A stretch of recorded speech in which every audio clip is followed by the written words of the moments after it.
TDP Janasena ఉమ్మడి తొలి జాబితాలో చోటు దక్కని టీడీపీ మాజీ ఎమ్మెల్యే చింతమనేని ప్రభాకర్ కీలక వ్యాఖ్యలు చేశారు. అడగని వారికి, మాట్లాడని వారికి పార్టీలో సీట్లు ఇస్తారంటూ ప్రచారం చేస్తున్నారని మండిపడ్డారు. తన కంఠంలో ప్రాణం ఉండగా తన భార్య, కూతురు రాజకీయాల్లోకి రారని స్పష్టం చేశారు.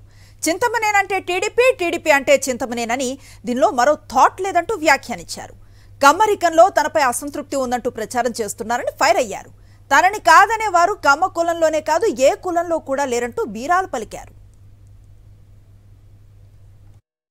నేను లేని దెందులూరు లేదు, దెందులూరు లేని ప్రభాకర్ లేదు. కమ్మరికంలో కొంతమంది అసంతృప్తిగా ఉన్నారని, వాళ్ళు ఎవరో ఇవ్వద్దంటున్నారని కాకమ్మ కథలు చెప్తున్నారు.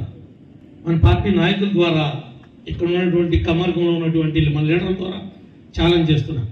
మీరు 50 మంది ఈ పార్టీలో గతంలో పదవులు అనుభవించినవాడు కానీ, ఈ పార్టీలో ఈనాడు సభ్యత్వం ఉండి యాక్టివ్గా ఉన్నవాడు కానీ బయటికి పోయిన సంగతి చెప్తలా.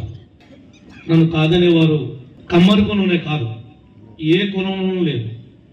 నన్ను దొరుకునేవాళ్ళు కమ్మరి కులంలో కూడా లేరు అని చెప్తా.